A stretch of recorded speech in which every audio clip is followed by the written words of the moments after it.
So ayan na nga no. Ngayon ay nilinisan muna natin yung ating motor dahil na quarantine. At itong motor natin ay na-stock lang dito sa bahay. So dito maalikabok na. Grabe, alikabok talaga. So ito lilinisan natin, tapos mamaya ay i-review natin yung mga accessories na nailagay ko na dito sa ating motor.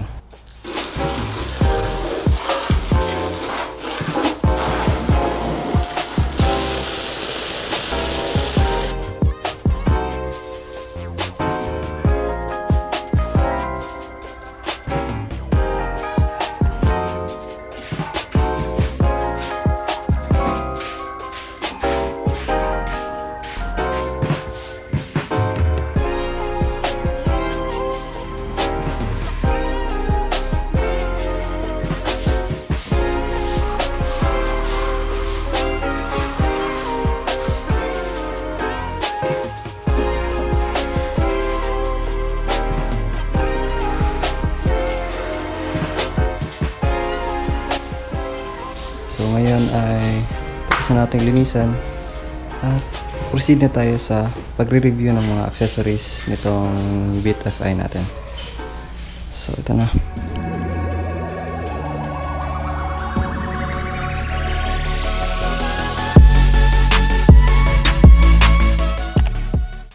So what's up guys?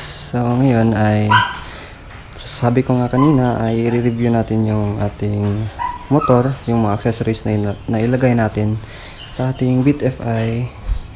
At itong motor ko ay 2 years na rin sa akin, magti 3 years na ngayon na year. So ito nga, so magsimula tayo dito sa side mirror.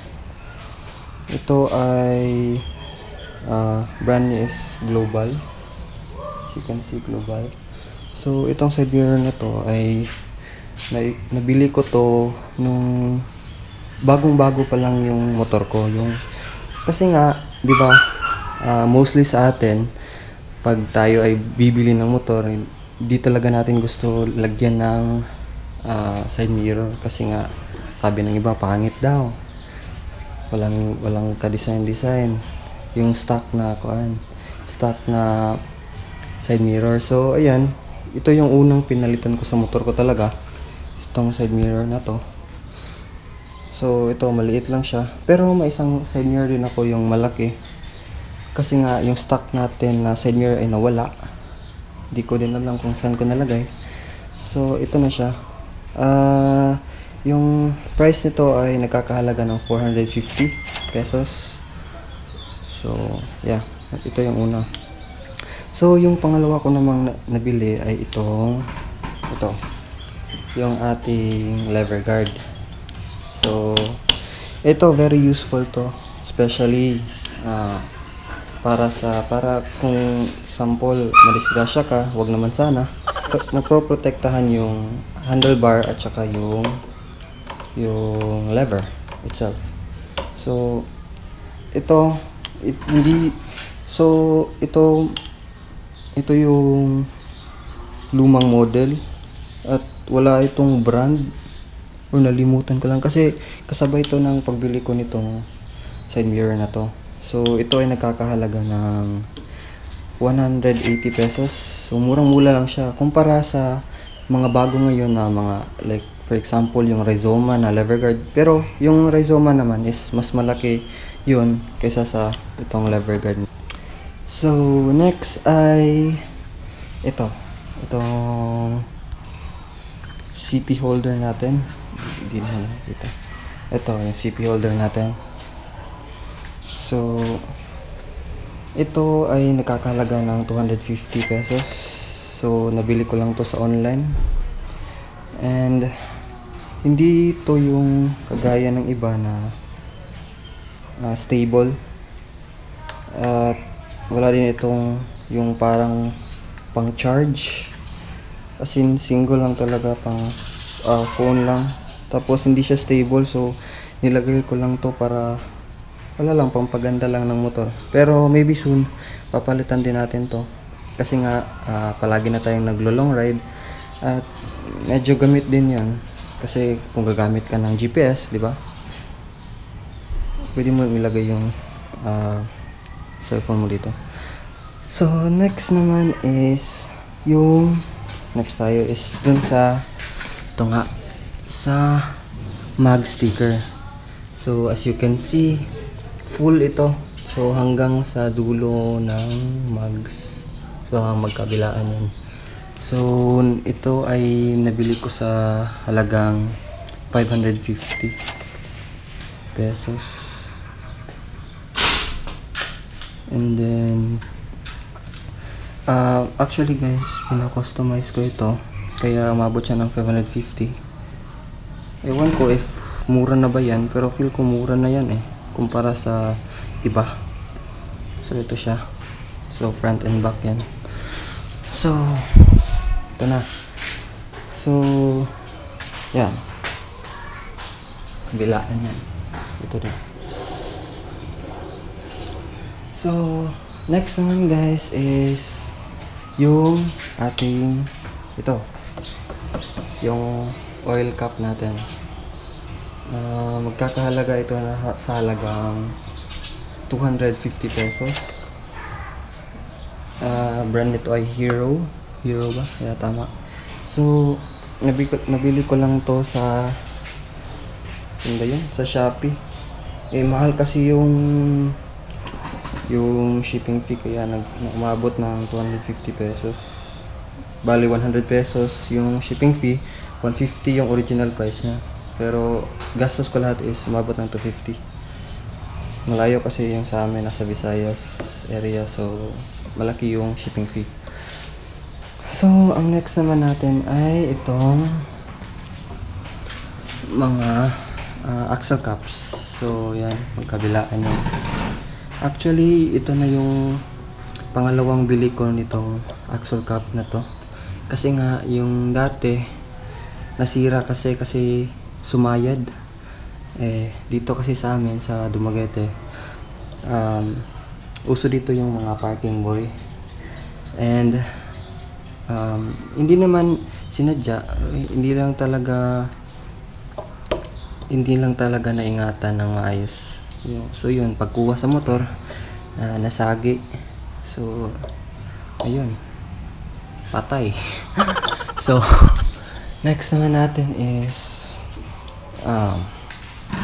ito. So dito tayo sa baba. So ito yung helmet hook or hook ng ating motor, no? So pwede itong sabitan. So as you can see, yung stock kasi nito is maliit lang yung hole niya ba, yung kapitan niya. So kasi nga palagi akong nagdadala ng helmet or anong bagay dyan, marami akong sinasabitan dito. So in-upgrade ko siya sa mas malaki at mas matibay. So ito yun, nabili ko to sa halagang 99 pesos. So mura lang to. So ang next naman natin is ito, sliders. So ang brand niya is Shark King. So ito talaga ay pang Mio. So ang hirap kasi makahanap ng sliders dito sa amin. Ang makahanap ng sliders kasi nga BitFi, limited lang yung accessories niya. At ito ay nabili ko sa halagang 200 pesos. Shopee din to. At ito naman is nakakahalaga ng 450 pesos yung mating natin. Gusto ko sana yung magenta nito, kaso nga lang ang hirap kasi bumili online kasi nakaka-out of stock palagi. At sa kulay na magenta, mahirap talagang hanapan ng kulay kapareha. So ito na lang napili ko, yung white and black. So next naman natin is ito, kasabay nito is ito, yung ating seat damper. So hydraulics yan, nakakonekta dun. So bali, ito yung resulta niya. So wala lang, nakita ko lang siya sa Shopee din. Nag-surf lang ako. And mura lang naman, nagkakahalaga ng 35 pesos yung nabilihan ko. So, nasa Shopee siya. Sale kasi nun na time. Tapos, kasabay pa, pagbili ko nito is kasabay ng ating sliders at saka matting. And, at kasabay din ito is yung, ito. Yung ating cover ng pito natin or kanyoto natin. So, ito ay glow in the dark. So, pero tsaka lang yan mag-glow kung lalagyan mo yan ng batteries. May battery yan sa loob. Maliit, yung maliit parang ganito lang kalaki. Basta maliit yan. And yeah, parang pink yata yung color nito, magenta, something like that. So, yun na nga. At ang next naman natin is yung ating, of course, ang ating upuan. So, itong upuan natin, so as you can see naman, hindi na yan stock. Kasi nga, pinalitan ko na ng cover. Kasi yung stock ko is meron ng butas. Ayaw ko kasing isagad until masira. So, pinalitan ko na agad kasi baka mapasukan ng tubig yung foam natin sa loob, baka masira pa. So ito, as you can see, parang naging flat seat na siya kasi nga pinatabasan ko itong ating upuan. Pinatabasan ko na parang pang flat seat. So, okay naman siya. Mas naging komportable ako, pero mas bumaba yung motor ko kasi nga pinatabasan ko dito, parang naging flat seat siya. Pero goods naman, sa looks goods naman. So ang next is ito, yung ating top box bracket. So ito ay nabili ko sa halagang 450 pesos. Sa mall ko lang to nabili. So mura na yun kumpara sa iba yung mga HRU bracket na hanggang galing dito papuntang dun nakakonekta. Mas mahal yun, pero same lang naman, stable lang din naman siya. Mas gusto ko to kasi mas maliit, mas okay, mas forma siya na tingnan. At saka syempre may top box din tayo, kaso hindi ko lang kinabit kasi nga wala naman, nakatambay nga tong motor natin, nakastock. So hindi naman tayo palaging maglalakad. So yung top box ko nga pala, ito nilalagay ko lang yung top box ko kapag nag-grocery tsaka kung papasok ng paaralan kasi nga tamad kasi akong magdala ng bag, kaya dinadala ko na lang yung top box para doon ko ilagay yung mga gamit ko. So pero pag long rides hindi ko pa na-try na gamitin yung ating top box kasi nga mas gusto natin ng mga banking para ma-enjoy natin yung full performance ng ating Bitoy. So next is ito, yung ating shock. So, brand ito is Spiker. So, okay din naman siya. Pero medyo matagtag na siya ngayon kasi nga matagal na din to sa akin. Malapit na din tong mag 1 year. Tong shock na to. Gusto ko kasi yung kulay. Maybe soon papalitan natin to ng YSS or RCB na shock. Kung magkakaperan tayo, medyo mahal kasi. So ito nga, nabili ko to sa halagang 900 pesos, and pati kasama labor umabot ng 1,100 kasi nga wala tayong complete tools dito sa bahay kasi kakalipat lang din namin dito. So next naman is ito, yung pangpadagdag ng pogi sa ating mga motor. So ang maraming natatanong kung anong pangalan nito. So ito talaga actually ay para sa mga sasakyan. Ito ay nabili ko sa Shopee. Name pala nito is Ben & Tow Hook. So mostly nakikita ko sa mga prices dito is 600 pesos, pero sa Shopee kasi nga nag-sale nun, nabili ko lang ito sa halagang 400 pesos. So, yan, murang-mura ako doon. 400 pesos lang, nakuha ko na to. So, Kasama na shipping dun ha. Kasama na shipping. So, bali mga 300 pesos siguro. Grabe yung sale nun. So, next naman is yung ito. Yung plate holder natin. So, yan, ma-adjust natin yung plate natin. So, ito ay nagkakahalaga sa 80 pesos. Or may iba pa dyan na mas lower pa nga nito eh. Yung presyo nito. Sa 80 pesos. So, yan. Additional din yan. So, doon naman tayo sa kabila ng motor. At ito. Ito na nga. Yung ating magenta din na, magenta and silver na heat guard. So, nabili ko to sa halagang 300 pesos. So, nakita ko lang to sa isang mall din. At, na-shock din ako kasi nga may magenta. Usually sa mga heat guard na nakikita ko, yung other brands is wala silang color magenta. Kaya swerte ko nakita ko nito. Kaso lang, yung sa ilalim niya na part is natanggal. Galing ako ng long ride noon, tapos nawala na lang bigla. Hindi ko na malayan. Baby, I don't understand. So pagdating dito sa bahay namin, tsaka ko pa nakita na nawala na pala. So wala tayong magagawa dyan. Pero so far okay lang din naman. Pero baka ibalik din natin ito sa stock soon. Or baka makakita tayo ng bago. Depende yan. So, and for the final one is yung latest naman natin. As you can see sa last video natin is itong ating wrap. So, yan. Ganda ng wrap natin. Shout out CMCA Marketing. Yan. Ito pa, may sticker ba tayo dito? Magkabilaan yan. So, ito nga, as I said, 800 pesos yung nagastos ko dito. Ito. At saka, ito pa. Ito, pinaka-carbon ko ito. So, mas maganda na siyang tignan. Kasama na din yan.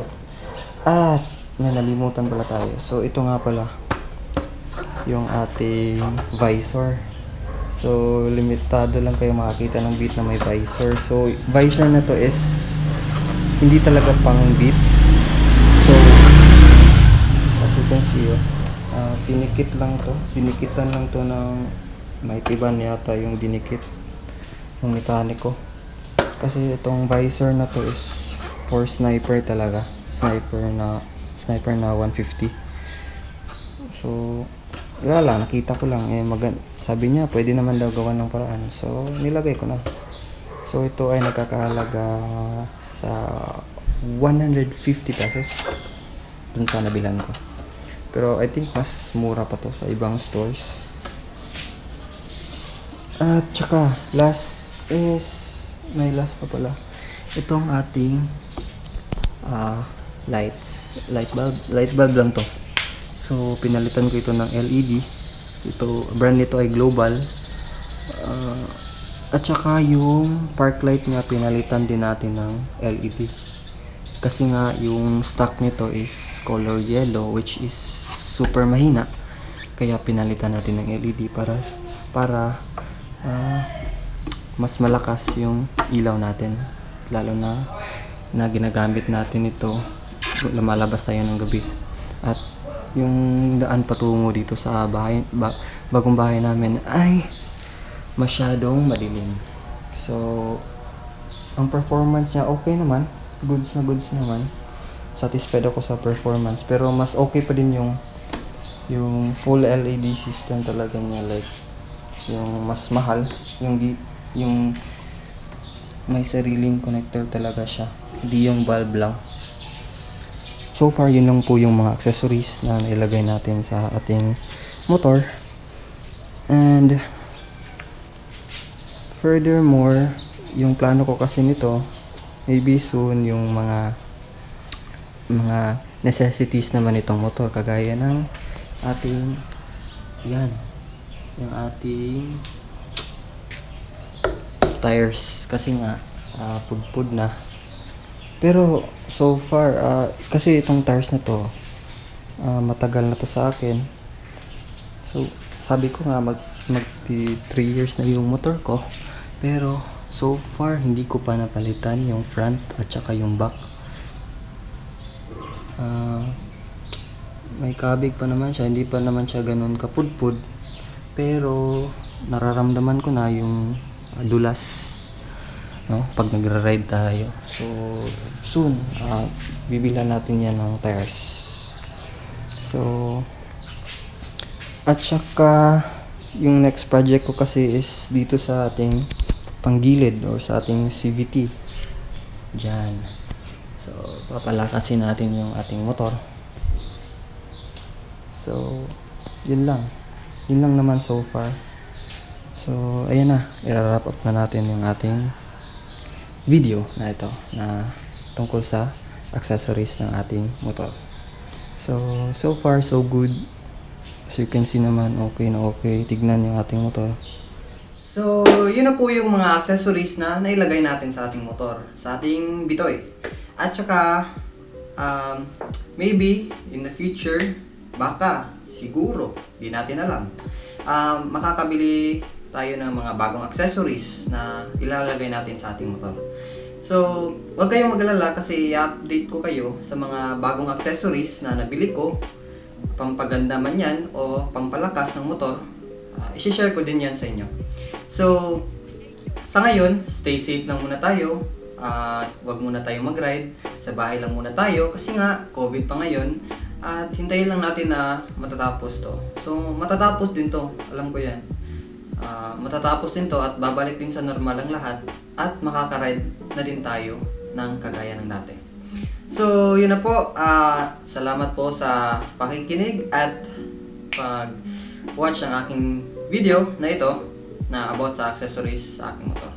Sa mga hindi pa nakasubscribe, please po, subscribe na po kayo. Click nyo lang dyan sa down below yung subscribe button at saka click nyo na rin yung notification bell para updated kayo sa mga upcoming videos ko. So, yun lang po lahat. Maraming salamat.